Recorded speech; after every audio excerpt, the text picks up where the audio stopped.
साल 2024 में नागपुर शहर के शांतिनगर और पाचपावली पुलिस थाना क्षेत्र में अवैध शराब पर की गई कार्रवाई में जब्त किए गए शराब के साटी को नष्ट किया गया। शांतिनगर थाना में इस दौरान 13 कार्रवाई की गई, जिनमें 1,60,000 रुपए का माल जब्त किया गया था। वहीं पाचपावली थाना क्षेत्र में 5 कार्रवाई की गई, जिनमें 36,000 रुपए का माल जब्त किया गया था।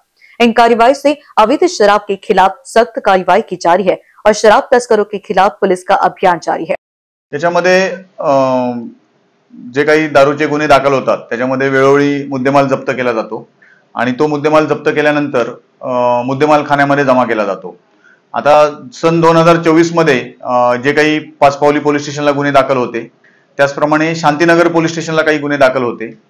त्या दारूच्या गुन्ह्यातील जो जप्त मुद्देमाल होता तो नष्ट करण्याबाबत माननीय न्यायालयाची परवानगी घेण्यात आली होती। त्यानुसार अधीक्षक राज्य उत्पादन शुल्क यांच्याकडे देखील पत्रव्यवहार करण्यात आला होता आणि आज रोजी आम्ही तो मुद्देमाल नष्ट केलेला आहे। ह्याच्यामध्ये पाचपावली पोलीस स्टेशनचा एकूण 52 गुन्ह्यातला 1,60,000चा मुद्देमाल जो आहे, एक सुमारे 500 ते 550 बाटल्या ह्या नष्ट करण्यात आलेल्या आहेत। त्याचप्रमाणे शांतिनगर पोलीस स्टेशनच्या जो आहे त्यांच्या पण एक 300-350 बाटल्या सुमारे 36,000चा मुद्देमाल जो आहे तो आपण आज नष्ट करतोय। या कारवाईमध्ये माननीय एसीपी लकडगंज श्वेता खाडे मॅडम, त्याचप्रमाणे एक्साइज विभागाच्या दुय्यम निरीक्षक शांतिनगर पोलीस स्टेशनचे सिनियर पीआय विक्रांत संगणे सर आणि आम्ही हजर आहोत आणि हा मुद्देमाल आणि त्याच्या बाटल्या देखील आपण त्या पूर्ण क्रश करून नष्ट करतो आणि त्याप्रमाणे अहवाल माननीय न्यायालयाला सादर करतो। कैमरा पर्सन अखिलेश भारद्वाज के साथ अभिषेक पानसी की रिपोर्ट।